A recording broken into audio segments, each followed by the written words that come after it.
রাধে রাধে, হরে কৃষ্ণ। এসো ভাই, এসো। হ্যাঁ, ছিলাম না, একটু গিয়েছিলাম বাইরে,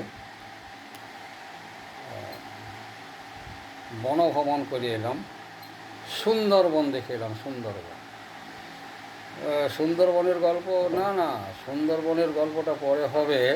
আগে শোন, ওই সেদিন ওই সুন্দরবনে একটা ওই ভাই বোনের, মানে দিদি আর ভাইয়ের কথাবার্তা শুনে এলাম। আমার খুব ভালোই লাগলো কথাগুলো শুনতে, খুব ভালো লেগেছে। তো সেটা শুনবি? সেটাই শোন। তবে ওই রকম হয়তো পারবো না, ওদের মতন চেষ্টা করছি। দিদি ভাইকে জিজ্ঞাসা করছি, বলে হ্যাঁ রে ভাইটি, বলে আগে তো তুই খুবই আসতিস আমার ঘর, দিদির ঘর আসতিস, তো এখন বিহা করার পর থেকে তো আর তোকে আসতে আর কই দেখতে পাই, আসিসই না। ভাই যখন বলছে, কী বলবো দিদি, ওই যে মাথার উপরে ওই বউ যে আমার মাথার উপরে আছে, তো ওকে তো সেই মাথা করেই রাখতে হচ্ছে, মাথাতেই তো রেখেছি। কেন? তারপরে এখন একটা এমন সময় মাথার উপর, কী জন্য বললাম, যে চিন্তাটাও আছে। আর কখন কি হয় বলে, কেন?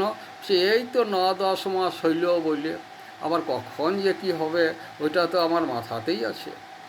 তাহলে বলছি, ও তাহলে বউ তোর মাথাতে? বলে হ্যাঁ রে, বউ মাথাতেই এখন আছে।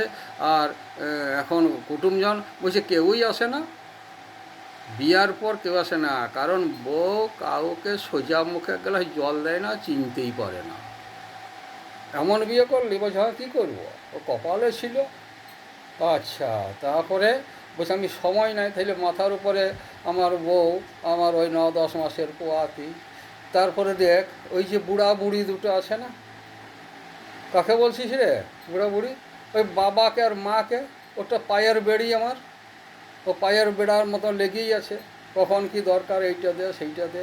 হ্যাঁ, আর কেন বউ? বলে বউ রায়েই কাটে না, না শ্বশুরের সঙ্গে না শাশুড়ির সঙ্গে।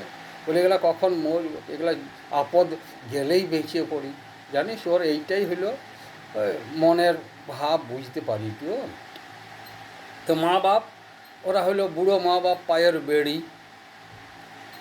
তারপরে দেখ, ওই যে দুটা গরু বাছুরও আছে, ওটা তো আমার গলায় কাঁটার মতন লাগিয়ে আছে। তাহলে এবারে বল, আমি কোথায় কখন যাব? ওই দুটাকে, গরু বাছুর দুটাকে গলায় কাঁটার মতন লেগে আছে। তা বলছি, বা ভাইটি, তুই ভালো কথাবার্তা শিখেছিস রে। হ্যাঁ, তবে দেখবি ভাই, এই দিদি ছাড়া এই গতি হবে না। ও ছেলেটা হতে দে, ছেলেই হোক আর মেয়ে হোক, তারপর দেখবি কে কত করে। বলে হ্যাঁ দিদি, তখন তো তোকে যেতেই হবে। বলে হ্যাঁ।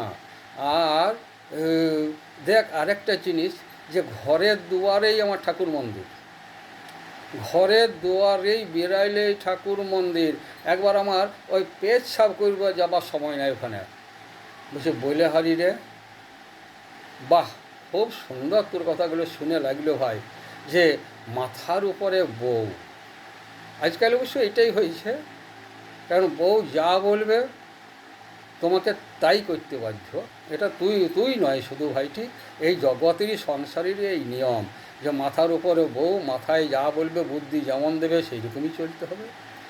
আর বুড়ো বাপ মা যদি থাকে, পায়ের বেড়ি, ঠিকই বলেছিস, ওরা পায়ের বেড়ি হয়েই থাকছে। আর গরু বাছুরগুলো গলায় লেগে থাকে। ঠাকুর মন্দিরে ওই পেচ্ছাপ করার সময় নাই, ঠিক বলছিস।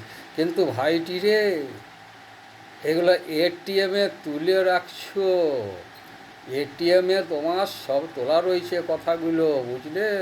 তোমাদেরকেও এগুলো সুদ সমেত পাবে। তবে এটিএমে কার্ড ভরলে বেরিয়ে আসে তো, ওই তোর টাকা তোরই বেরিয়ে আসবে কার্ড ভরলে।